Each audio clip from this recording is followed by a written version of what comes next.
Isang araw matapos ang nakakahiyang pagkatalo ng Sacramento Kings kahapon laban sa Pistons, binigla nga po ng kanilang prangkisa ang buong NBA matapos nilang i-anunsyo na sinisante na nga po nila si Coach Mike Brown. Kahit man naparangalan ito bilang Coach of the Year 2 years ago at pinangunahan niya ang Kings na makapasok sa playoffs sa unang pagkakataon matapos ang napakahabang panahon napilitan silang tanggalin ito dahil sa napakalamyang kampanya. Ngunit kung inyong ang matatandaan, napakalaki ng expectation sana ng mga fans kasunod ng pagkuha nila kay DeMar DeRozan ng nagdaang off-season. Ngunit sa hindi inasahan, simula nga po nang sumali siya sa Kings, dito na nagkandaleche-leche ang kanilang sitwasyon dahil mula sa pagiging contender, nauwi sila sa pagiging lottery team. Kahilera na nga po nila ngayon ang mahihinang kupunan kagaya ng Portland Trail Blazers, Utah Jazz at maging ang New Orleans Pelicans. Sa madaling salita, literal sinira ni DeRozan ang buong prangkisa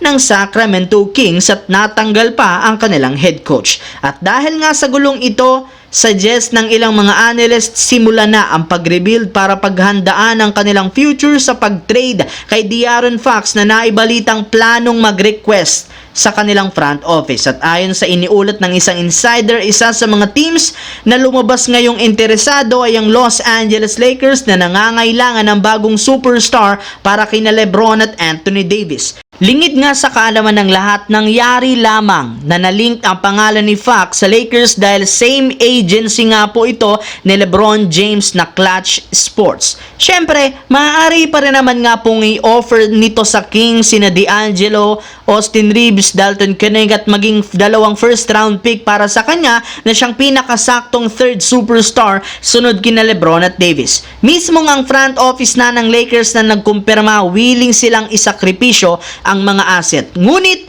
plano nga nila ngayon, hindi pang superstar, kundi pang role player lamang. Wala rin naman silang balak i-trade si Austin Reeves at maging si Dalton Keunig, kaya imposibleng makuha ng Lakers si De'Aaron Fox. Sa kabilang banda, naputol na mga idol ng San Antonio Spurs ang kanilang 2-game lose streak matapos nilang maipanalo ang game laban sa Brooklyn Nets 96-87 na pinangunahan ni Victor Wembanyama na merong 19.7 rebounds. At dahil sa pagkapanalo, umangat na sila sa 16-15 win-loss record. At ang maganda pa dyan, unti-unti na nga nilang nakikita ang full improvement ng batang superstar. In fact, sa nakalipas na 5 games, nag-average ito ng 38 points, 10 rebounds, 6.6 blocks per game sa kanyang 40% shooting sa 3-point line. At matapos na magkaroon siya ng ganitong klaseng performance, agad na nga siyang nakasama sa kalalabas pa lang na MVP talks ngayong araw bilang top 6. At kung sakaling magsunod-sunod pa ang magagandang laro